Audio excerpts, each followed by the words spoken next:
ഇന്നില്ലേ ചോറിൻ്റെ കൂടെ സൈഡ് ഡിഷായിട്ട് കഴിക്കാൻ പറ്റണ ഒരു മത്തൻ കറി ഉണ്ടാക്കാം. അതിന് വേണ്ടിയിട്ട് മത്തൻ കഷ്ണങ്ങളാക്കിയിട്ട് ഒരു കുക്കറിൽ ഇട്ട് കൊടുത്തിട്ടുണ്ട്.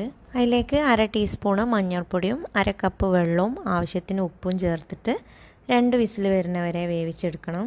ആ സമയം കൊണ്ട് നമുക്ക് തേങ്ങൻ്റെ കൂട്ട് റെഡിയാക്കാം. ഒരു മുറി തേങ്ങയിലേക്ക് 2 പച്ചമുളകും 2 ചെറിയുള്ളിയും 1/2 ടീസ്പൂണ് മഞ്ഞൾപ്പൊടിയും ചേർത്തിട്ട് ഇതൊന്ന് ഒതുക്കിയെടുക്കണം. ഫൈനായിട്ട് അരച്ചെടുക്കണ്ട, ഇതേപോലെ ഒതുക്കിയെടുത്താൽ മതി കേട്ടോ. അപ്പോഴേക്ക് നമ്മളെ മത്തനൊക്കെ നല്ലോണം വെന്തിക്കണ്.